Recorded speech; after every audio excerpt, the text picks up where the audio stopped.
كبراتن فوراتن بيت سفر برودكشنز كمي تخونو بكل هيوتكم سلام كخون كل ساعة تمنيتنا إيو نحق نتسلامنا دما زربشو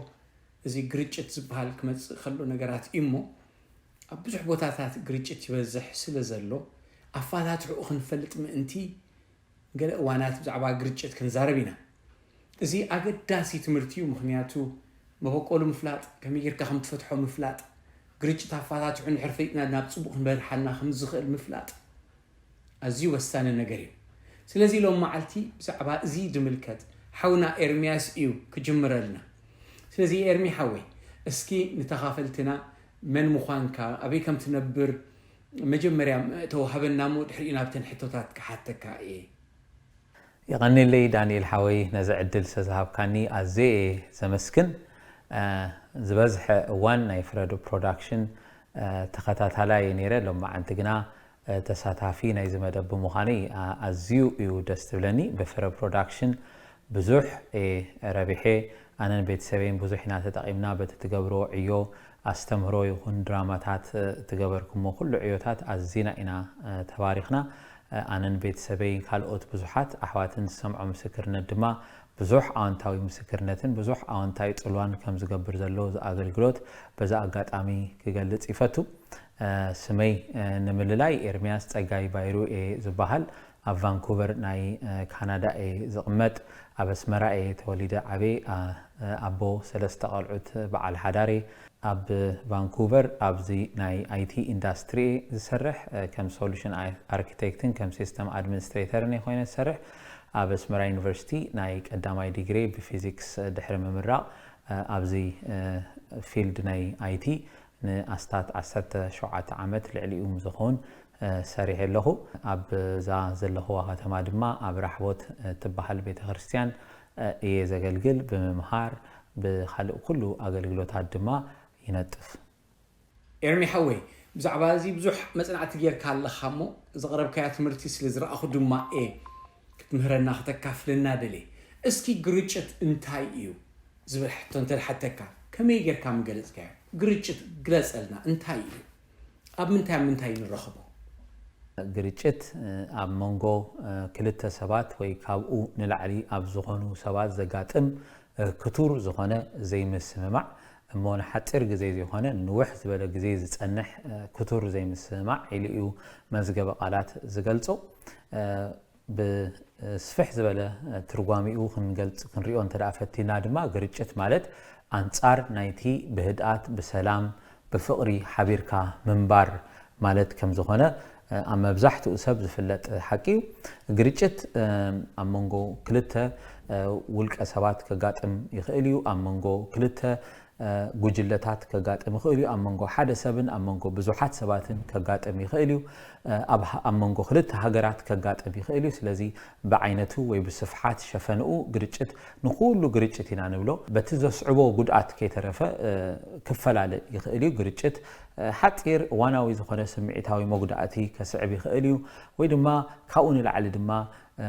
تألاو زي بلو نبرتن ناي بزوحات سبات هلكيتن زسعب قريتشتم كون يخيليو ساز قريتشت بز ملك عزم كفل على يخيليو بتهي حدا ما قدو خنري أخلا دما قريتشت كل مداينة هيوتنا زقاتم نجاريو أب نحد حدنا أب حدار أمونغو سبعين سبيتن زقاتم قريتشت كون يخيليو أمونغو نحنان توم كلمينا زلو مرحتنان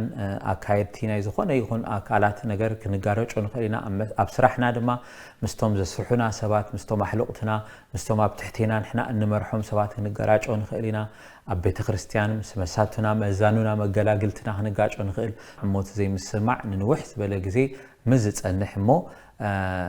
كتور زخنا زي مردا كأمز خون زي قريتشتيلنا كن جلسو نخيلنا بتعمي دس بالإيوتي كفل كنا حساب إرمياس حوي ملا على قريتشت كمو انتايو مبالكا بمنتايو زي نجار زي زلع عال زبقسو نجار انتايو كم تقدمنا خنجلسو نحنا قريتشت أنصار ناي بسلام منبار سلازخنا اتي بسلام منبار زبحال كزرق مجمارو إنا خنجلس كلنا سوق أنا في مجمرة فترة سبي وخمل سنة سب مجمرة فترة كله مسك زي أبهير بسلام كنبر مس رؤسو دما بحاجوسن رؤسو تقبلو كنبر أما ودعت هذا ما نحل حدو بفقرن بحالنتن تساني وخنبر يجزي أبهير فتيرو زي كم زيلو انداخل دخلوا جن حدا معلتي حتى زبها النجر نام مدري مسأتوا سب دمانة هذا نيجزي أبهير ذهبوا تأزاز كفرس مس جمرة نيجزي أبهير حقي تحلالي في إمه مزمرة مسجزي أبهير كم استبع سيء ومتحف قدوس زمهرنا كم مسجزي أبهير مبقى سوستلا على دما سب مسرسو سلام أين برون أمود دعتو دما سب أم لحد حدو خجراجون بزي سلام كنبرن إنا نرئي ما سلازم قريتشت أمو أب فترة ده تمارس نخريو كإلنا بمخنيات حاتيات نبعله بمتاو خمس متى إنا أم متحف قدسنا إن نايز تريو نريو أمونجو قائلن آبيلن زنبرة زي مردداي أمونجو زجات أما زي مردا شحكوا بقائل تراي إنت نبرة تزبزح عمتن كفآتن أتي سروقن حاتيات كم مخانو إنا نرئي إجزاء أبهير قائل كزاربون كله حاتيات أب أفتقو خينا تقاطعو كلا دليتها أباهايو إلو خزاربو كله حاتيات مبار نفتخفو نجر تدفعو خمس نبرت مكوت صارا مساعنا دما نساخت جزء خمس جنبرت مس جزء أتو دما تي نايب أبجريتشت أمود أتات أرزو كبتصح زخل نتيجة الجراج أو كذا لو سب نتمسخاز بأس لو سب ناي موجد ناي مود أتاس قمتي كسع زوسد كسع خندقو تجريتشت نابز دمج أرشات أرزو خمس بتصحين على الحيز دما بزح كي خدنا أفتق قدامات حدة كفلتات ناي متحف قدسنا نرخبو تاريخي قدميو كم زعين تريو أين رئينا سلازم خابزي ما على تزجميرو جنا سب كل جزء حاتيات أبيوتو ينبر سلازم خنا أب جريتشتن أب زي مسمعن أم مفل لاين إندانا برا كخيد كله إنا نريو أب حدش كدان من أنت متأنا متحف قدوس كمو يزولنا معرف 4 يعقوب فقد حدا كمزي يبل متحف قدوس تي أما أكلكم زلو وجئن بأسن كابي يزمت زلو كابتي أب أكلاتكم كوينو زواجا زلو فتوة سجاهم دو أيقونن يبلنا مالتي فتوة سجا مالت انتهى مالتي فتوة سجا مالت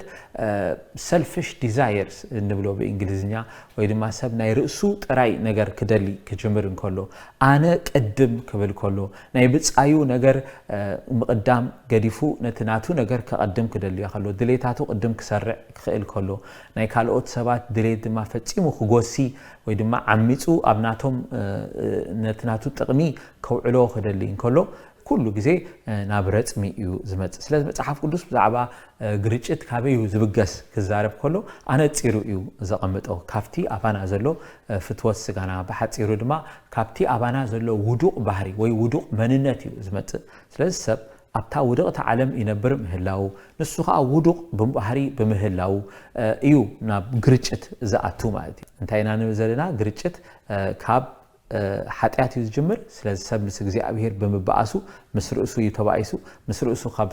كاب ببعثو استل على دما مستوم مسؤول زلوا كلهم فتوتو كلهم أبتقوا مزلوا كلهم يجراجو يبعث زي مسمع زبحال نجر يفتريو كنبل نخلينا إرمياس حوي بتعمي دسبل حساباتي خاريبك حراي أو مبار زيادة أتو موبل مبقسينا يزقرجت انتايو مبالكانا كاب من تايو زل على زلو خمسة خنقارات وزقبرنا زلو قداتي من تايو نزعو دزي زتصنعو سبات بزعبا مبقسي ويدما من تايم سبات نابزي قريتشت نابرت ميزاتو زبل حتوخ ملوس خلو حموشتا استفل عليو مبقسي نتبتات كم زلو يوم ززارو حدا خافتهم نتبتات دما وحدي تحستو خم مخاني وحدي تحستو مالت ناي زلو نوات جنزب تحستو جزي خون خيليو كودا مزقرب ويدما كودا يخيليو زبل فرحي مزقاتم مستوم نتي تحستوتي انترست زلهم كالوت أكالات رتمي خجاتم يخيلي زي أب تزمت أنا لو عدي بزح جزي كلاتنا نفلتو حكيو شكر وحيد لنا نبأس ماي كنركب بوت كتمت سهلنا حد حدنا نجاجو بزد ما سب حد حدو خرات أم بزح جزي ندار أنا إنا عبينا أبزي معرباو عالم مسمى تخابز وحكم زي عينة تريو زي الرأيلو يومناتو كله تحستو ببزحي أب كبابينا سلزلي إذا كوفيد كده مجمعرون إذا بحريات زينة كل سب بحري كم زخانة بحث يروحن عزبو كإلنا إننا أبنت زي ناي تويلت بيبر وحدي مسجات أما سبات بزيت تصبيو نجار نحل حدهم كجاراج أو ويدما كمانات أولو مرجع خسئنو اختري خلها لك واحد تحسته حد خبط عندي مبجسي ناي جرتشت كم زخانة كنردع نخل تي كالاي زي تفتسما دليتي إلهم يمتو توم نايز مويازي نايز عود زي أصنعتي دي تفتسما دليت مالت سبات بزح زي دليتات هاللوم وي expectations هاللوم نقابلنت أب حدار انت دعا وسيدنا مستا سخا متصامت تخا مستا مسا بحنسا اخت نبرايل كا وسين كازر لخسب كابا تتصبيو ነገር አለው ክትኮነልካ ትደልዮ ነገር አለው ወይንሳ مساخ ነብር መስጀመርካ ህይወትካ ክትበጽሖ ወይ ክኾኖ ዝደለኻዮ ነገር ኣብ ግምት ብምእታው ካፕቲ ሪሌሽንሺፕ ወይ ድማ ካፕቲ ዘሎ ካርክብ እትጽበዮ ትጽቢት ወይ እትደልዮ ድሌታት ከይተማለአ ምዝተርፍ ኩሉ ግዜ ናብ ዘይተደለ ግርጭት ክእቶ يخيل يبقى أنصارو دما خبو مالتي إذا أب حدار تراي زي خنا أبزقنا يخون مشارختي أبزلوا وسباتهم كم زعينة نجار يقات أمينة أبنات بناي نجدي مشارختن تدعوين كا كل اتخاء حدا عينة حساب حس كان ده تبجيس كامو تي متعمد خا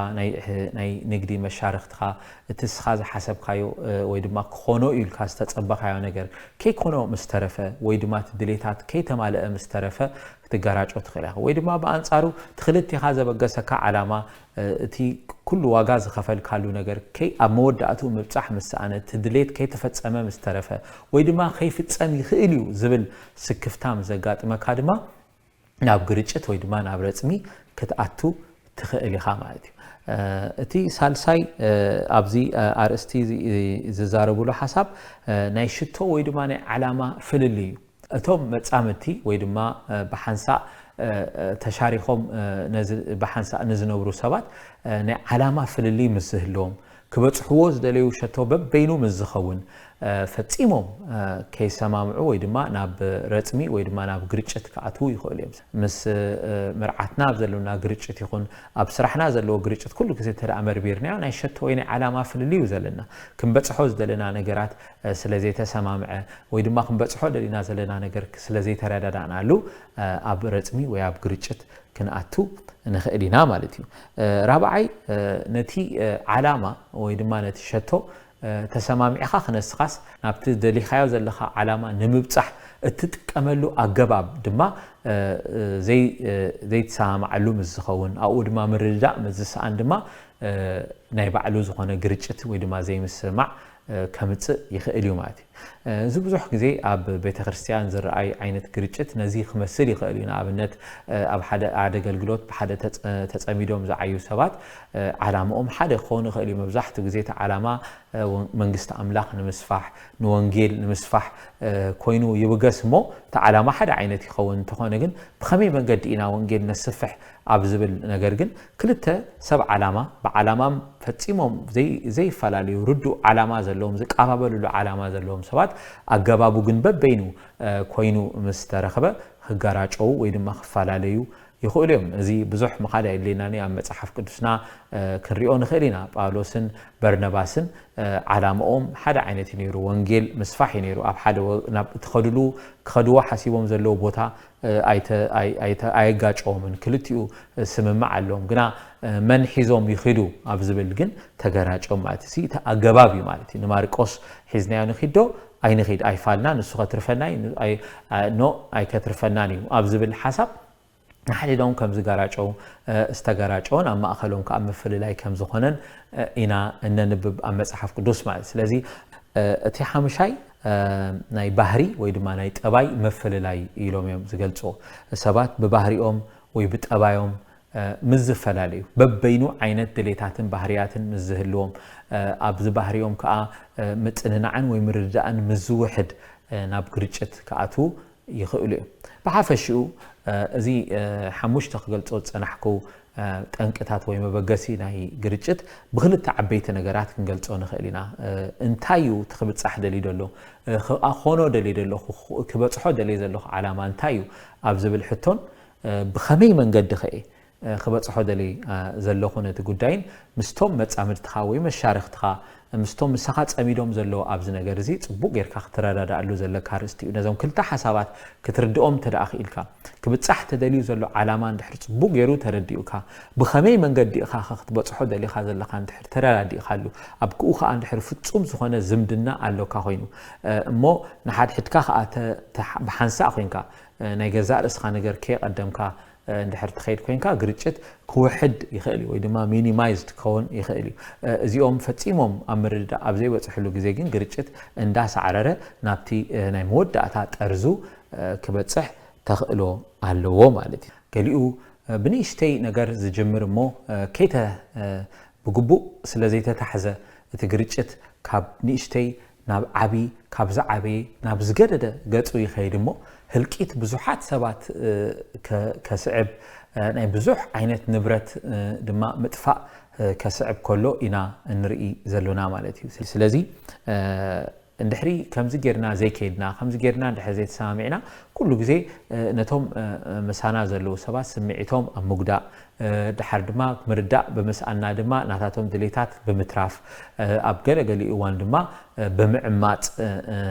ናታቶም ድሌት ብምድፋን ናህና ነገር ጥራይ ብምምላእ ናብ ግዝፍ ዝበለ ረጽሚ ክንከይድ ንኽእል ኢና ከም ተቐዲመ ዝበልክዎ ድማ ረጽሚ እንዳሰዓረረ እንተደኣ ኮይኑ ከም ተቃኤል ንኣቤል ብምቕታል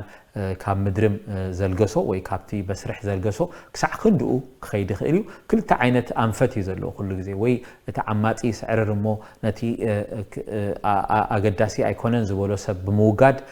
ክውዳእ ይኽእል እዩ እቲ ናይ መወዳእታ ሕማቕ ጠርዙ ማለት እዩ በቲ ሓደ ሸነኹ ድማ እቲ ተዓሚፀ ኣለኹ ዝብል ሰብ ድማ ነዚ ነገር ዝኽፃወሮ ወይ ክስከሞ ምኽኣል ምስኣነ ድማ ርእሱ ብምውጋድ ድማ ክግለጽ ይኽእል እዚ እቲ ናይ መወዳእታ እቲ ናይ ኣልቲሜት ማለት እዩ ግርጭት ብግቡእ እንተደኣ ዘይተፈቲሑ ዝፈጥሮ ናይ መጨረሻ ውጽኢት እዩ ክንብል ንኽእል ኢና ማለት ስለዚ ንምጥቕላል ብኽዘን ክልተ ሓሳባት ክንገልጸ ንኽእል ኢና ብጀካተን ሓሙሽተ መበገሲታት ተን ክልተ እንታይ እዩ እቲ ክብጻሕ ተደልዩ ዘሎ ዓላማ ብኸመይ መንገዲ ኢና ናብኡ ክንበጽሕ ደሊና ዘለና ዝብሉ ክልተ ሓሳባት ኩሉ ግዜ ናብ ምርዳእ ከብጽሑና ክኽእሉ ኣለዎም ክልተ ነገር ኣሎ ማለት እዩ ሓደ ወይ ባዕለይ ጠንቂ እንተደኣ ኮይነ ወይ ድማ ብኻልኦት ተላዕለ እንተደኣ ኮይኑ ድማ ኢልካ ስለዚ ኣነ ጠንቂ ከይከውን እንታይ ክገብር ዘሎኒ ወይ ድማ ካልኦት ደበገስዎ እንተደኣ ኮይኑ ኣነ ከመይ ጌረ ነዚ ከድሕኖ ዝኽእል ካብቲ ግርጭት ክልወፅእ ዝኽእል እስኪ ብዛዕባ እዚአን ገለ እንተ ትብለና ከመይ ደስ ምበለኒ ኣዝዩ ውሩይ ኣማኒ ፀሓፋይ ወይ ድማ ተመራማራይ ናይ ዝዓውዲ እዚ ኣሎ ኬን ሳንዲ እዩ ዝበሃል ፒስ ሜከር ትብል መጽሓፍ ኣላቶ ወይ ድማ ሪሌሽናል ዊዝደም 360 ትብል መጽሓፍም ጽሒፉሎ ብዙሕ ብዛዕባ ዝዓውዲ እዚ ኣዝዩ ዝዛረብ ንሱ ዘልዓላ ሓንቲ ሓሳብ ኣላ ኣዝያ ደስ ትብል ተን ሓንቲ ዓንኬል ናይ መፍትሒ ግርጭት ትብል እዩ ዝገልጻ ንሱ እዛ ዓንኬል እዚኣ ከም ሕምባሻ ሸሞንተ ክፋላት ኣለዋ ኣብ ነፍሲ ወከፍ ሰለስተ ክፋል ብምኽፋል ኣብ ነፍሲ ወከፍ ዓውዲ ክልተ ነገራት እዩ ክእምት ዝፍትን ማለት እዩ እዚ ተማራማራይ ክዛረብ ከሎ እንታይ እዩ ዝዛረብ መጀመርያ ኣብታ ቀዳመይቲ ዓንኬል ንእግዚአብሔር ብምቕማጥ ኣብታ ካልአይቲ ዓንኬል ድማ ንሰብ ገዛእ ርእሱ ብምቕማጥ ኣብታ ሳልሰይቲ ዓንኬል ድማ ንብጾትካ ወይ ድማ ነቲ መጻምድትኻ ብዝብል ሓሳብ እዩ ዘቐምጥ ተቐዲምና ክንዛረቦ ፀናሕና ሓሳብ ዝመላላእ ሓሳብ እዩ ምክንያቱ ሰብ ናብ ግርጭት ከመገሪው አትዩ ኢልና ጅምርን ከሎና ሰብ ምስ እግዚአብሔር በመባአስ እዩ ናብ ግርጭት አትዩ ቀዳማይ ግርጭት ተጋራጮ ምስ እግዚአብሔር እዩ ምስ እግዚአብሔር ተባይሱ ምስ እግዚአብሔር ድሕሪ መባአሱ ምስ ርእሱ ተባይሱ ምስ ርእሱ ድሕሪ መባአሱ ምስ ብጾቱ ተባይሱ ኢልና ከነልዕሎ ዝጸልሐና ሐሳብ ንዑ መፍትሒ ወይ ድማ አንቲዶት ንብሎ እዩ እዚ ድማ ማለት ስለዚህ መጀመሪያ ምስ እግዚአብሔር እዩ ሰብ ክዕረቕ ዘሎ ሰብ ምስ እግዚአብሔር ክዕረቕ ተዳ ኮይኑማ ኩሉ ግዜ አባ አምርኡ ወይ አብ ሐሳባቱ ናይ እግዚአብሔር ሐሳብ ወይ ድማ ናይ እግዚአብሔር አመለኻኽታ ክህልወሎ ካብ መዝሙር ዳዊት ምዕራፍ 3 ብምጥቃስ ከምዚሉ ይዛረብ ወእግዚአብሔር ንስኻ ኣብ ዙርያይ ዋልታይ ኢኻ ክብረይን ርእሰይን ልዕል እተብላ ንስኻ ኢኻ ብድምፀይ ናብ እግዚአብሔር እዊ ኣለኹ ካብ ቅዱስ ከረኑ ከዓ ይምልሰለይ ተገምሰስኩ ደቀስኩውን እግዚአብሔር ይድግፈኒ ኣለሞ ነቃሕኩ ነቶም ዝኸቡኒ አላፋት አሕዛብ ኣይክፈርሆምን እየ ብምባል ኣብ መዝሙር ዳዊት ምዕራፍ 3 ፍቅዲ 3 ዘለው ጥቅሲ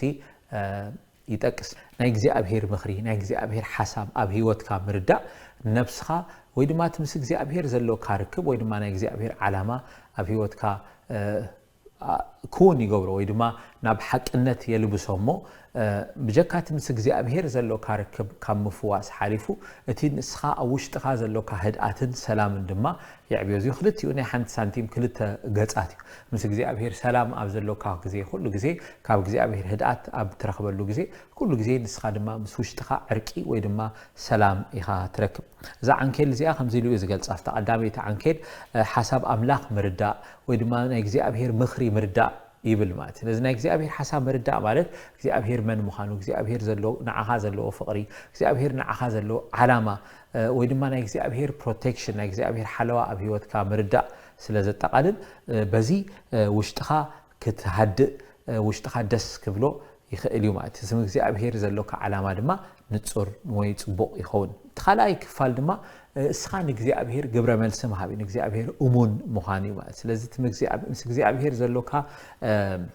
ዲሬክሽን ናይ ርክብ ቨርቲካል ሪሌሽንሺፕ ንብሎ ንሱ ኣብ ዝጣዓየሉ እዋን ንኻልኦት ሰባት ምሹእ ክትከውን ንርእስኻ ምሹእ ክትከውን በጣዕሚ እዩ ቀሊል ዝኸውን ማለት እዩ እቲ ካልኣይ ዓንኬል ድማ ንርእስኻ መፍላጥ እዩ ማለት እዩ ስለዚህ ዝኾነ ይኹን ዓይነት ኩነታት ከጋጥመካ ከሎ ብሰንክኻ ንዝገጥም ኩሉ ዓይነት ነገር ምእንቲ ጠንቂ ከይትኸውን መጀመርያ ንርእስኻ ጽቡቕ ጌርካ መፍላጣ የገድስ ንርእስኻ መፍላጣኻ እንታይ ዘጠቃልል ዝኾነ ዓይነት ስምዒት ክስማዓካ ከሎ ካበይ ዝመጽእ ዘሎ እዚ ስምዒት እዚ መበቆሉ ስሩ ከምንታይ እዩ ኢልካ ምሕሳብ ከገድስ እዩ ከም ተቀዲምና ኣብ ያዕቆብ ምዕራፍ 4 ፍቅዲ 1 ዝገለጽናዮ እዛ ኣብ ማእኸልኩም ዘሎ ውግእ ካበይ ዝመጽእ ዘሎ ካብቲ ኣብ ኣካላትኩም ኮይኑ ዝዋጋእ ዘሎ ፍትወት ስጋኹም ዶ ይኮነን ዝበሎ ካብኡ ከም ዝመጽእ ብሰረጋገጽካ ፍትወት ስጋ ኣብ ውሽጢ ዘሎ ሰልፊሽ ዲዛይር ክብገስ ክጅምር ከሎ ብኣግኡ ብምፍላጥ ድማ ብኣግኡ ከሎ ክትዓግቶ ትኽእል ኢኻ ማለት እዩ እንታይ ዝገብር ዘለኹ እንታይ ዝኸውነኒ ዘሎ ቅድሚ ናብ ካልእ ነገር ምብጋስካ እቲ ዘበግሰካ ዘሎ ነገር እቲ ኣብ ውሽጥኻ ዝህውፀካ ዘሎ ነገር ምርድኡ ኣገዳሲ ኩሉ ግዜ ናብ መጽሓፍ ቅዱስና በመመላስ በመምጻእ ወይ ድማ መጽሓፍ ቅዱስ ከምኡ ስለ ዝብለና ብገጽካ ንቃል እግዚአብሔር ምርአይ ማለት ገጽካ ኣብ መስትያት ከም ምርአይ ስለ ዝኾነ ኩነታትካ ኩሉ ግዜ ንዕኡ ብምርአይ ዘሎ ኩነታትካ ምርዳእ ምፍታን ካብ ግርጭት ወይ ድማ ጠንቂ ናይቲ ግርጭት ካብ ምዃን ይድግፈካ እዩ ማለት ስለዚህ መጀመርያ ካብ እግዚአብሔር ንጀምር ድሓር ድማ ናብ ርእስና ንምለስ እሞ እቲ ዘሎና ኩነታት ክንርድኦ ነቲ ዘሎና ኩነታት ድማ ናብ እግዚአብሔር ገጽና ከነምጽኦ ኢና እንፍትን እዚ ምስ ገበርና ኢና ድማ ሽዑ ንርእስና ክንገዝእ እንኽእል ማለት ርእስኻ ኣበይናይ ኩነታት ከም ዘለኻ እንተዳ ፈይጥካ በይናይ ኩነታት ትመላለስ ከም ዘለኻ እንተዳ ፈይጥካ ሽዑ ነቲ ስማዓካ ዘሎ ስምዒታት ክትገዝኦ ትጅምር እቲ መወዳእታ ስጉምቲ እምበኣር ምስ ካልኦት ንዘሎካ ነገር እዩ ማለት እዩ ስለዚህ ኣብቲ ምስ ካልኦት ዘለካ ነገር ድማ ናይ ርእስኻ ሓሳብ ተረዲእካ ኣለኻ ርእስኻ ክትገዝእ ጀሚርካ ኣለኻ ስለዚህ ናይ ካልኦት ሓሳብ ከዓ ክትርዳእ ምፍታን ማለት እዩ ናይ ካልኦት ሰባት ሓሳባት ምርዳእ ኣብ ምንታይ ኩነታት ከም ዘለዉ ክትርዳእ ምፍታን ስለዚህ ነቲ ሳቶም ንውሽጥኻ ናብ ክፉእ ነገር ከበግሶ ኮይኑ ዝተሰማዓካ ኩነታት ብጽቡቕ ከተስተውዕሎ ብምፍታን ወይ ኣብቲ በቲ ናይ ጻዕዱ ኣባህላ ኣብቲ ናቶም ጫማ ብምእታው ንኩነታቶም ክትርድኦ እንተደኣ ፈቲንካ ካብ ነድሪ ካብ ጓሂ ወይ ድማ ካብ ናይ ክፉእ ነገር ስምዒት ኩሉ ግዜ ንድሕሪት ናይ መምላስ ሓይሊ ኣለዎ እዩ ማለት እዩ ስለዚ እዚ እንድሕሪ ክትገብር ክኢልካ ንኻልኦት ከዓ ክትርድኦም ተጀሚርካ ከም ተቐዲምና ዝበልናዮ ኩሉ ሰብ ውዱቕ ስለ ዝኾነ ኩሉ ሰብ ድኹም ስለ ዝኾነ ድኻም ካልኦት ሰባት ክርዳእካ ይጅምር እሞ እቶም ከምቲ መፅሓፍ ቅዱስ ዝብሎ ንሕና ብርቱዓት ዘበልና ድኻም ካልኦት ክንፀውር ወይ ድማ ንኻልኦት ሓውና ክንድግፍ ኣሕዋትና ክንድግፍ ንርእስና ድማ ባህ ከይነብል ይግባአና እዩ ዝብሎ ቃል እግዚኣብሔር ኣብ ሂወትካ ክፍፀም ይጅምር ማለት ስለዚ እዚ ዓንኬል ከም ዝንዳበለ ይዘውር ካብ እግዚኣብሔር ይጅምር ናብ ርእስኻ ትመጽእ ንብጾትካ ንሓዋትካ ናብ ዙርያኻ ዘለዎ ድማ ንኣውንታዊ ነገር እንዳኾንካ ትመጽእ ማለት ክንዲ ጠንቂ ናይ ባእስን ናይ ዕግርግርን ናይ ረጽምን ትኸውን እንስኻ ምኽንያት ሰላም ትኸውን ማለት ከምቲ መጽሓፍ ቅዱስ ተጻሒፉ ዘሎ በኣኹም ዝመጸስ ምስ ኩሉ ሰብ ብሰላም ንበሩ ዝበሎ ቃል እግዚኣብሔር ብኸምኡ ክትመላለስ ዕድል ትረክብ ማለት እዩ ኤርሚ ብሩኽ እግዚአብሔር አምላኽ ይባርኽካ ከምዚ ዓይነት ደስ ዝብል ትምህርቲ ስለዘካፈልካና ብሕልፊ እዚ ናይ ኬን ሳንዲ ትምህርቲ ብጣዕሚ ይድፈቶ ነቲ ሕምባሻ ኣብ 6 መቂልዋ ክልተ ብዛዕባ ኣምላኽ ክልተ ብዛዕባ ርእስኻ ክልተ ብዛዕባ ካልኦት ዝበለ ኣገዳሲ ትምህርቲ እያ ሰብ ምስ ኣምላኽ ዘለዎ ርክብ ክትዕየሉ ከሎ ሰላም ምስ ኣምላኽ ክትዕም ከሎ ንርእሱ ሰላም ምስ ረኸበ ድሕሪኡ እዩ ንኻልኦት ሰላም ክህብ ዝኽእል ከመይ ዓይነት ግብረ መልስታት እዩ ዘሎ ግርጭት ከጋጥም ከሎ እቲ ትክክል ዝኾነ ጽቡቕ ፍረ ዘለዎ ግብረ መልስኸ ኣይናይ እዩ ምበልካ ናይ ስነ ኣእምሮ ተመራመርቲ ብዛዕባ ኣእምሮና ክዛረቡ ከለው ብፍላይ ብንህቦም ግብረ መልስታት ክልተ ዓይነት ግብረ መልስታት ከም ዘለው ይዛረቡ እቲ ሓደ ግብረ መልሲ ኣብዚ ኣእምሮና ቀዳማይ ክፋል ናይ ኣእምሮና ዘሎ ፕሪፍሮንታል ኮርቴክስ ዝበሃል ክፋል ናይ ኣእምሮና ኩሉ ምኹኑይ ዝኾነ ግብረ መልሲ ምኹኑይ ዝኾነ ማለት ራሽናል ዝኾነ ሪዝነብል ዝኾነ ግብረ መልሲ ክንህብ እንከለና በዚ ናህና ፕሪፍሮንታል ኮርቴክስ ተደሪኽና ከም ንገብሮ ይዛረቡ እንታይ ማለት እዩ እዚ ኣእምሮና እዚ ክፋል ናይ ኣእምሮና እዚ ቀዳማይ ክፍሊ ኣእምሮና ናይ ምሕሳብ ናይ ምምዝዛን ሕቶ ናይ ምፍጣር ነቲ ሕቶ ናይ ምምላስ ወይ ድማ ምኹኑይ ብሓፈሽኡ ዝኾነ ውሳኔታት ክንሕልፍ ከለና ነቲ ክፍሊ ኣካላትና እዚ ተጠቒምና ኢና ግብረ መልሲ ንህብ ማለት እዩ በቲ ሓደ ኣንጻሩ ድማ ኣብ ግዜ ሓደጋ ኣብ ንኾነሉ ኣብ ግዜ ሽግር ኣብ ንኾነሉ እዋን ኣእምሮና ከምዛ ዓይነት ምኹኑይ ዝኾነ ውሳኔታት ክውስን ዕድል የብሉን እዚ ከዓ ብተፈጥሮኡ ካብቲ ዘጋጠመና ሓደጋ ንምድሓን ካብቲ ኣጋጢሙና ዘሎ ሽግር ንምህዳም ኣካላትና ባዕሉ ነቲ ንቅድሚት ናብ ኣእምሮና ናብ ቀዳማይ ክፍሊ ኣእምሮና ዝኸይድ ዋሕዚ ደም ብምቁራጽ ናብዚ ዳሕረዋይ ክፋል ናይ ኣካላትና ጥራይ ብምምጋብ ሓጸርቲ ስጉምትታት ክውስን ንኣካላትና ይድርኾም ብፍላይ ኣሚግዱላ ዝበሃል ኣካል ኣላትና ኣብዚ ዳሕረዋይ ክፍሊ ኣካላትና እዛ ክፍሊ ኣካል እዚኣ ተዘክሮታት ናይ ህይወትና ቅድሚ ሕጂ ኣጋጢምና ንዝፈልጥ ነገራት ኩሉ ግዜ እተቐምጥ እሞ ፍላይ ንሓደጋ ኣብ ዝምልከት ንሽግር ብዝምልከት ዘጋጥመና ነገራት ኩሉ ግዜ እትምዝግብ ክፍሊ ኣካላትና ኢና ኣብነት ቅድሚ ሕጂ ተመን ኣጋጢምና እንተደኣ ነይሩ ነቲ ተመን ካብቲ ተመን ክንሃድም ወይ ካብቲ ተመን ክንድሕን ወይ ክንቀትሎ ዲና ወይ ክንሃድም ዲና ዝተጠቐምናሉ ስጉምትታት ኩሉ ግዜ ኣብዚ ዳሕረዋይ ክፍሊ ኣካላትና ተመዝጊቡ እዩ ዝርከብ ስለዚ ሓደጋ ዝመስል ዝኾነ ይኹን ነገር ኣብ ዘጋጠመና ኩነታት ድማ እዚ ክፋል ኣካላትና ኣብ ስራሕ ይውዕል እሞ ኩሉ እቲ ምኹኑይ ሓሳባት እንጥቀመሉ ቀዳማይ ክፍሊ ኣካላትና ግን ይዕጾ ማለት ስለዚ ምኹኑይ ዘይኮነ ዘይ ምኹኑይ ነገራት እንጣዓሰሉ ብዙሕ ግዜ ዋይ ንምንታይ ከምኡ ገይረ ኢልና እንጣዓሰሉ ነገራት ክንገብር ኢና ንርከብ እዚ መጀመርያ ከምኡ ምዃኑ ምርዳእ ብጣዕሚ ኣገዳሲ እዩ ኣብ ግዜ ግርጭት ከጋጥም ከሎ ቅድሚ ሕጂ ዝፈራሕካዮ ነገር እንተደኣ ኣሎ ቅድሚ ሕጂ ዘጋጥመካ ነገር እንተደኣ ኣሎ ቅልጥፍ ኢልካ ገብረ መልሲ ናይ መሃብ ባህርያት ኣብ ኣካላትና ዘሎ ናይ ኣእምሮና መስርሕ ከም ዝኾነ ጽቡቕ ጌርና ክርድኦ ብምኽኣል ሓደ ካፍቲ ፈውሲ ናይ ሽግር ምዃኑ ጽቡቕ ጌርና ክንፈልጥ ይግባአና እዚ ምስ ፈለጥና እምበኣር ብድሕሪኡ ነቲ ኣጋጢምና ዘሎ ስምዒት ነቲ ከምዚ ዓይነት ነገር ኣብ ውሽጥና ክግንፍል ኣብ ዝጀመረሉ ግዜ ግቡእ ዝኾነ ግብረ መልሲ ክንህብ ተደኣ ጀሚርና ነዚ ዝስዕርር ዘሎ ኩነታት ናብ መተህድዳውን ናብ ምቁጽጻሩን በመብጻሕ ኣብ መወዳእቱ ኸማን ገበርቲ ሰላም ምዃንና ዓናን ነቶም ኣብ ዙርያና ዘለዉ ሰባትን ምህዳእ ከም ንኽእል እዩ መጽሓፍ ቅዱስ ዝምህረና ብሓጺሩ ኣብ መጽሓፍ ምሳሌ ተጻሒፉ ዘሎ ቃል ኩላትና እንፈልጦ ሓቂ ክኾን ይኽእል እዩ ህዱእ ምላሽ ንቁጥዓ የህድኦ ተሪር ቃል ግና ባእሲ እዩ ዘለዓዕል ይብለና ስለዚ ህዱእ ምላሽ ኩሉ ግዜ መህድኢ ምዃኑ እዩ መጽሓፍ ቅዱስ ነገረና ኣብ መጽሓፍ ምሳሌ ምዕራፍ 16 ፍቕዲ 22 ዘላ ሓሳብ እያ ከምዚ ከዓ ትብል ምስትውዓል ንዘጥርያ ሰብ ፈልፋሊት ህይወት እያ ዕሽነት ግና ነቶም ዓያሱ ቅጽዓቶም እያ ይብለና እንታይ ማለት እዩ ምስትውዓል ንዘጥርያ ሰብ ፈልፋሊት ህይወት እያ ከም ተቐዲመ ዝበልኮ ምስትውዓል ኣብ ዝቐዳማይ ክፋል ኣካላትና ዝኸውን ነገር እዩ ዝብል ዘለኹ ማለት እዩ ስለዚ ዕሽነት ኣብ ብዳሕረዋ እዩ ሓፂር ዝኾነ ስጉምቲ እዩ ዕሽነት ዝበሃል ማለት እዩ ኣብ ምዕራፍ 19 ምሳሌ ፍቕዲ 11 ድማ ከም ዝብል ቃል ንረክብ ምስትውዓል ንሰብ ንኹራ ደንጓይ ይገብሮ ንበደል ምሕላፍ ከዓ ክብረቱ ይብለና ስለዚ እምበኣር እንታይና ንብል ዘለና ምስትውዓል ንሰብ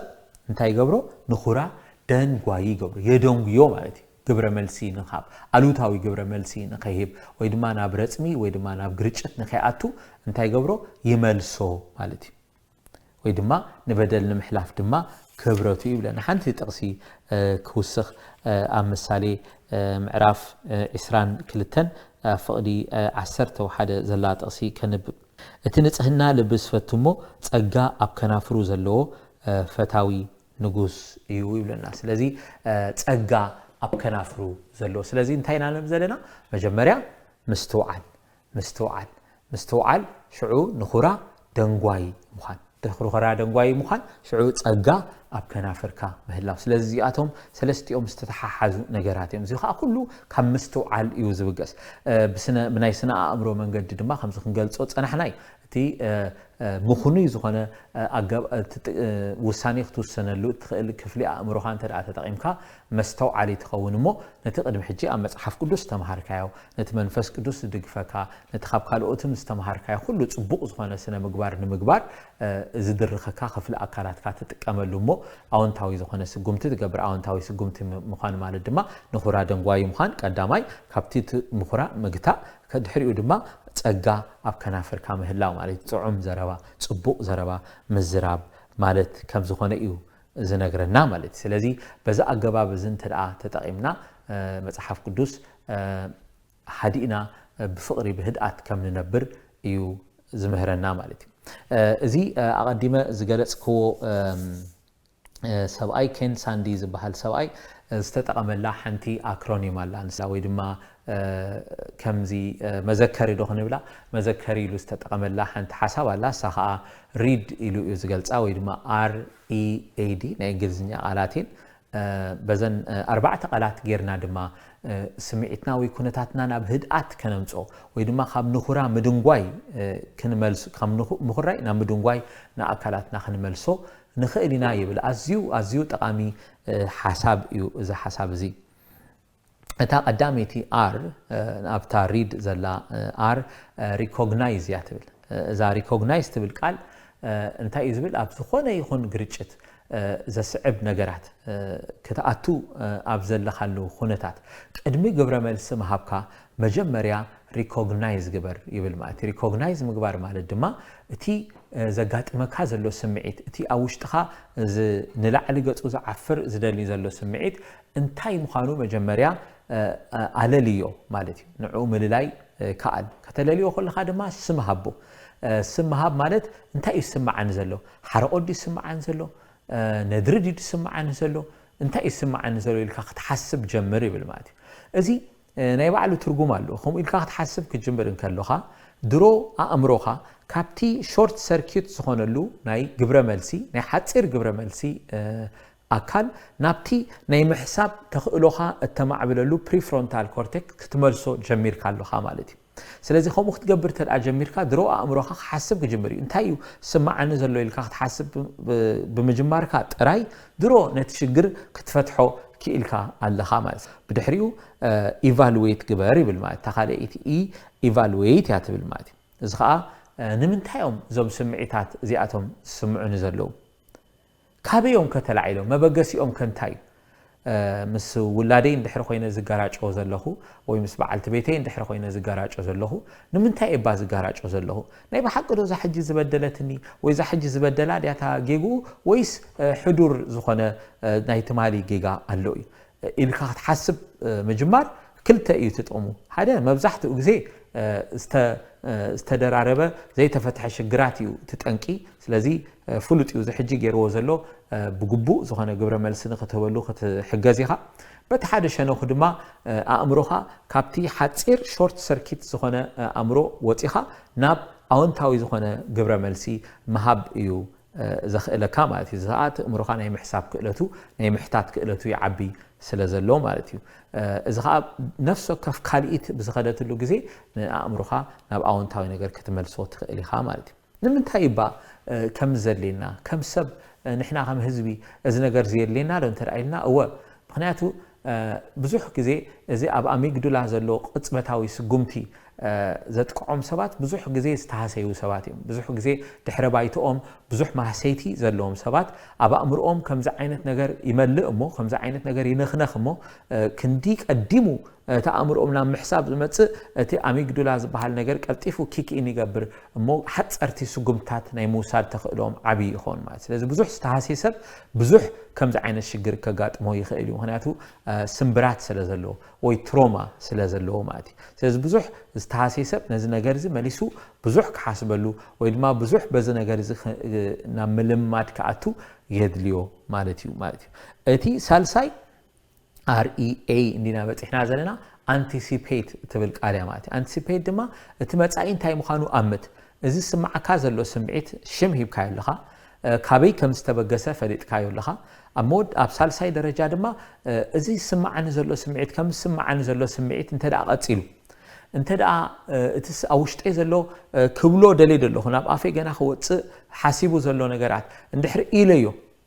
እንታይ እዩ ክኸውን ከጋጥመኒ ኢልካ ሕሰብ ፍላይ ምስ ደቅኻ እንተደኣ ኮይኑ ፀርፊ እንድሕር ካብ ኣፍካ ወፅእ ኣሎ ኮይኑ ነቲ ከተውፅኦ ደሊኻ ደለኻ ሓሳብ ቀድሚ ካብ ኣፍካ ምውፅኡ ሕሰበሉ እዚ ዝብሎ ዘለኹ ቃል እንተደኣ ኢልዮስ ንውላደይ ካስዮ ዶ ይኽእል ኢልካ ሕሰብ እሞ ኣብኡ ክፈጥሮ ዝኽእል ሃስያ ኣስተውዕል ምናልባት ንስኻ ብላዕሊ ከም ጨፍላቒ ኣካል እንተደኣ ኮይንካ ኣለኻ ማለት እዩ ብኣንጻሩ ድማ ሓደ ግዜ ኣብ ምስ ሓለቕትና ከጋጥመና ኣብ ዝኽእል ረፅሚ ድማ እዚ ክንጥቀመሉ ንኽእል ኢና ንሓለቓኻ ከም ዝኮረኻን ሓሪቕካን ብነድርን እንተደኣ መሊስካሉ እቲ ሓለቓኻ ኣብ መወዳእቱ ንኽስጎካ ወይ ካብቲ ስራሕ ንኽወፃካ ቀሊል ይኾነሉ ማለት ስለዚ ካብ ከምኡ ንምድሓን ኣቐዲምካ እዚ ዝብሎ ዘለኹ ዝሓስቦ ዘለኹ ኣብ ኣእምሮይ ወይ ኣብ ልበይ ዝመፃኒ ዘሎ ሓሳባት እንተደኣ ኢለዮሲ እንታይ ዓይነት ግብረ መልሲ እዩ ክመፃኒ ዝብል ሓሳብ ምሕሳብ ብጣዕሚ ኣገዳሲ እዩ ገለ ተመራመርቲ ነዚ ነገር እዚ እንታይ እዮም ዝብሎ there is an 8 second principle ኣለዎ ይብሉ ማለት እዩ ከምዚ ዓይነት ስምዒት ክስማዓካ ከሎ ኣብ ጥቓኻ ማይ ግበር እሞ ስለዚ ኸይድካ ነቲ ኩባያ ማይ ኣልዒልካ ከፊትካ ማይ ክትሰቲ ጀምር ይብሉ ማለት እዩ እዚ ክትገብር ከለኻ ኣእምሮኻ ድሮ ካብቲ ሾርት ሰርኪት ገይርዎ ዘሎ ናብቲ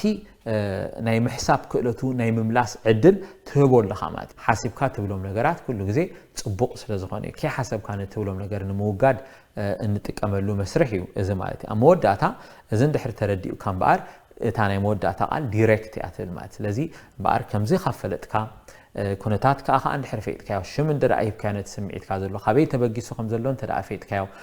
እቲ ክትብሎ ደለኻ ምስ በልካዮ ከጋጥመካ ዝኽእል ሳዕቤን እንተደኣ ተረዲኡካ ስለዚ ንስምዒትካ ክትገዝእ ትኽእል ኢኻ ባይ ዲስ ታይም ኣእምሮኻ ድሮ ናብቲ ፕሪፍሮንታል ኮርቴክስካ መፂኡ ስለ ዘሎ ብምኹኒ ኣተሓሳስባኻ ክትሓስብ ክኢልካ ስለ ዘለኻ ናብ ኣወንታዊ ነገር ወይ ድማ ናብ ኣወንታዊ መልሲ ከምቲ ዓንቶይ ዝበልናዮ መጽሓፍ ቅዱስና ተጻሒፉ ዘሎ ድማ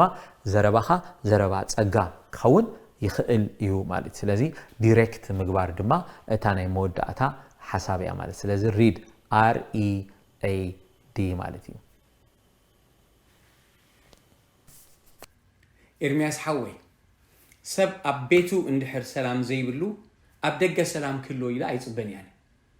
ስለዚ ናይ ሰብ ሰላም ትዋና ኣብ ቤቱ እዩ ኣብ ገዝኡ እንድሕር ሰላም ስኢኑ ግን ንደገውን ኩሉ ክጥዕሞ ይክእልን እዩ بزعبا ازي مصحف قدس بزعبا سدرا بيت وي بزعبا حدار قريچت زبلو ነገር እንታይ መካፈል ካና እግዚአብሔርና አዳም መስራዮ ሰብአይ በይኑ ክኸውን ጽቡቅ አይኮነን ኢሉ ንዑት በቀዕ ደጋፊት ክገብረሉ ከም ዝበለ ኢና እንነብብ ኣብዝን ነንብቦ ክፍሊ ናይ እግዚአብሔር ስርዓት ኢና ንርኢ አዳም ሰበይቱ ክሰሚያ ከሎ አዳም ንቤቱ ክመርሕ ከሎ አዳም ጽቡቅ ነገር ኣብ እግዚአብሔር ዝፈጠሮ ነገር ክኸውን ከሎ ኢና እንርኢ እግዚአብሔር ከምኡ ንሰብአይ መጀመሪያ በመፍጣር ሰበይት ኸአ ብድሕሪኡ በመምጻእ ዋላ ንባዕሉ እቲ ስርዓት ወይ ተኣገባብ ናይ ቤተሰብ ክቐምጦ ከሎ ኢና ንርኢ እዚ ነገር እዚ ግን ፈጺሙ ክግልበጥ ከሎ ወይ ድማ አንጻሩ ከይድ ከሎ በምክንያት ኃጢአት ኢና ንርኢ ኣፍቲ እግዚአብሔር ኣብ ዘፍጥረት ምዕራፍ 3 ሰብ ኃጢአት ምስ ገበረ አዳም ሔዋንን ካብታ ኣይትብልዑ ዝተባህልዋ ኦም ምስ በልዑ እግዚአብሔር ክረግሞም ከሎ ከምዚ ኢሉ ረጊሞም ነታ ሰበይት ኸአ መከራኽን ጻዕረት እንስኽን ኣዜ ከብዝሖ ደቂ ብጻዕሪ ክትወልዲ ኢኺ ድሌትክ ድማ ናብ ሰብኣይኪ ክኸውን እዩ ንሱውን ክመልከኪ እዩ በላብለና ስለዚህ ቀዳማይ እንሪኦ ክራይሲስ ወይ ድማ ግርጭት በሐፂሩ ኣብዚ ኢና ንሪኦ ውጽኢት ናይ መርገም ከም ዝኾነ ኢና ንርኢ ድሌትኪ ኣብ ሰብኣይኪ ክኸውን እዩ ንሱ ድማ ክመልከኪ ክብል ከሎ ናይ እግዚአብሔር ስርዓት ኣብ መጀመሪኡ ከምኡ ኣይነበረን እግዚአብሔር ንሰብኣይ ቤቱ ብፍቕሪ ብሓልዮት ኩሉ ክመርሕ እኳ ኣቐሚጥዎ እንተኾነ ሰበይቲ ድማ ኣብ ትሕቲኡ ተገዚኣ ብፍቕሪ ክትነብሩ ሃዲኦም እግዚአብሔር ሰሪሕዎ ነቲ ስርዓት እንተኾነ ኃጢአት ነዚ ነገር ምስ ኣበላሸዎ ግን ድሌትኪ ኣብ ሰብኣይኪ ክኸውን እዩ ንሱ ድማ ክመልከኪ እዩ ይብል ማለት በአምሳዩ ኸአት ሰብኣይካ እንታይ ክኸውን እዩ ከክንዛ ፍቅር ከክንዛ ሓሊ እሱ እንታ ክገብር ክጅምር እዩ ክመልከኪ ክጅምር እዩ ስለዚህ እግዚአብሔር ንአዳም ዋላ አድረስ ክገብሮ ከሎ እንታይ ኢልዎ ቃል ሰበይትኻ ስለ ሰማዕኻ ምክንያቱ ንስኻ ኣብ ቤትካ መራሒ ክትከውን ናይ ቤትካ ቀንዲ ጋይድ ትገብር ሰብ ክትከውን ዳኢኻ ተቐሚጥካ እምበር ንአንጻር ንኽፉእ ነገር ክትሰምዕ ኣይኮነን ስለዚህ ቃል ሰበይቱ መስምዑ ጥራይ ደይኮነ እቲ ጸገምሲ ንቃል ሰበይቱ ክሰምዕ እኳ ግቡእ እንተኾነ ግን ቃል ሰበይትኻ ሰሚዕካ ካብታ ኣይትብላዕ ዝበልካ ኦም ብምብላዕኻ በዚ ምድርን ንስኻን ተረጊምካ ኣለኻ ክብሎ ከሎ ኢና እንንብብ ዘለና ኣብ ኤፌሶን ምዕራፍ 5 ከይድና መስራእናዮ እዚ ኣቐዲሙ ኣብ ገነት ኤደን ዝፈረሰ ዝተበላሸወ ስርዓት እግዚአብሔር በናይ ሓድሽ ኪዳን ናይ ኢየሱስ ክርስቶስ ደም ናብ ንቡር ክመልሶ ሪስቶር ክገብሮ ክደሊ ከሎ እግዚአብሔር ከምዚ ዓይነት ትእዛዝ እዩ ኣመሓላሊፉ ምዕራፍ 5 ፍቅዲ 22 23 ኤፌሶን እንተዳ አንቢብና ከምዚ ይብል ከምቲ ክርስቶስ ርእሲ ማሕበሩ ዝኾነ ንሱ ምድሓን ስጋኡ እዩ ሰብኣይካ ርእሲ ሰበይቱ እሞ ኣትናንስቲ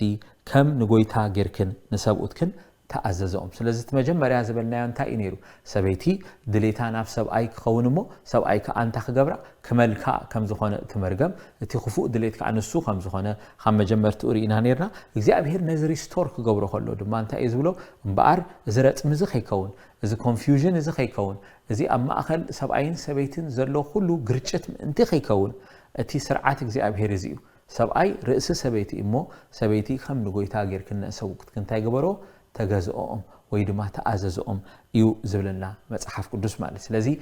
እንኮላይ እቲ ናቱ ሶሉሽን ወይ ድማ እቲ ናቱ መፍትሒ እዩ መጽሐፍ ቅዱስ ዝምህረና ዘሎ ማለት ስለዚህ መጽሐፍ ቅዱስ ብዛዕባ ግርጭ ከምዚ እዩ ዝብል ብወገን ሰበይቲ ከምኡ እዩ ዝብል በአንጻሩ ከዓ ሰብኣይ እንታይ እዩ ኣብ መርገም ኣጋጢሞ እንተራኢልና ሰብኣይ ማንታ ክገብረክ እዩ ክመልከክ እዩ ነይሩ ስለዚህ መምላኽ ኩሉ ግዜ ኣዎንታዊ ቃል ኣይኾነን ወይ ድማ ጽቡቕ ቃል ኣይኾነን መምላኽ ጥዑም ምጭፍላቕ ስለ ዝኾነ ምግዛእም ስለ ዝኾነ ማለት እዩ ወይ ድማ ግብረ መልሲ ናይቲ ንሳ ድሌት ኣብ ሰብኣያ ምዃን ዝኸውን ነገር ስለ ዝነበረ በአንጻሩ ግን እንታይ እዩ ክገብርን ሰብኣይ መጽሓፍ ቅዱስ ዝነግሮ ከምዚ ኢሉ እዩ ዝነግሮ ከምቲ ክርስቶስ ንማሕበሩ ዘፍቀራ ኣቱም ሰብኡት ኣንስትኹም ኣፍቅሩ ብምባል ድማ አንጻር ናይቲ ኣብ ተፈጥሮ ወይ ድማ ኣብ ብምኽንያት ኃጢአት ዘጋጠመ ነገር ክንነብር ከም ዘለና እዩ መጽሐፍ ቅዱስ ዝነግረና ስለዚህ እምበኣር ሰብኣይ እንድሕሪ ከም ነፍሱ ገይሩ ንሰበይቱ ኣፍቂርዋ ሰበይቲ ድማ እንድሕሪ ንሰብኣያ ከም ንክርስቶስ ገይራ እንተደኣ ፈሪሃቶን ተኣዚዛቶን ኣብዚ ግርጭት የለን ኣብዚ ረህፅሚ የለን ኣብዚ ዘይምስምማዕ የልቦን ማለት እዩ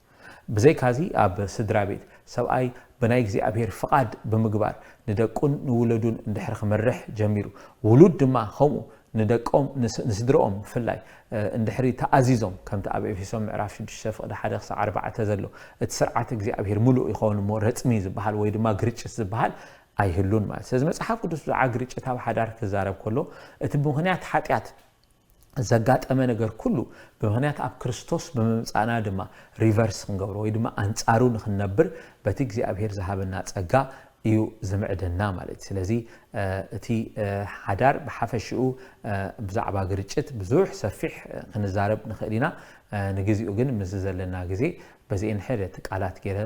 እንተገለጽኮን ያአክልዩ መስበልኩ አዝዩ ጠቃሚ ዝኾነ ብልዙብ ዘረባታት ጌርካ ኢኻ ምሂርካናሙ ኤርሚ ሓወይ ብጣዕሚ ከመስግነካ እደሊ ናይ ሓቂ ቴንክ ዩ አምላኽ ይባረኽካ ሓዳርካ ይባረኽ ምናልባት ኣብ መወዳእታ ክትብሎ እትደልዮ ነገር እንተዳ ኣሎ ቅድሚ መወዳእና ንዓኻ ዕድል ክበካ ኣነውን የቐኒለይ ዳኒ ሓወይ ስለቲ ዝገበርካለይ ዕድመ ኣዝየ ዘመስግን እግዚአብሔር ይባረኽካ ቴንክ ዩ አፋታት ሓግርጭት ሰአን መፍላጥና ቤተክርስቲያን ክግማዕ ሓዳር ክግማዕ ሪኢና ኣለና ብርቱዕ ውግእ ክንኣቱ ሪኢና ኣለና ሰሚዕናውን ኣለና ስለዚ ግርጭት ቀሊል ነገር ኣይኮነን ናይ ሓቂ ብእሽተይ ክጅምር ይኽእል እንዳዓበየ ክኸድ ይኽእል እንተ ደኣ ንፅቡቕ ኣቃኒዕካዮ ዓብይ ፅቡቕ ነገር በረኸት ከተውፃሉ ትኽእል ነገር እዩ ግርጭት ካብኡ ክንሃድም ኣይኮነን ግን ግብረ መልስና ንምንታይ ወሳናይ ምዃኑ እዩ ኤርሚያስ ሓውና ክምህረና መፅዩ ናይ ሓቂ ኤርሚ ኣምላኽ ብረኸብልካ ዝጠቅም ሓሳባት ስለዘካፈልካና ኣዝና ነመስግነካ ኣምላኽ ሓዳርካ ይባርኽ ደቅኻ ይባርኽ ተኸታተልቲ መደብና ካብዚ ብዙሕ ነገር ጠቂምኩም ክትኮኑ ተስፋ ንገብር ኣብ ዝመፅእ ዘሎ ሰሙን ደቅና ክጉብዙ ከለዉ ኸ ደሎና ግርጭት እንታይ መስል ትብል ሓንቲ ክፋል ክነቕርብ ኢና ክሳዕ ሽዑ ግን ኣብቲ ዘለናዮ ኩሉ ካብ ግርጭት ክንሃድም ዘይኮነስ ነቲ ግርጭት ብፅቡቕ መገዲ ክንፈትሖ ኣምላኽ ይሓግዘና ኣምላኽ ይባርኽኩም ይቐኒልና ተሓን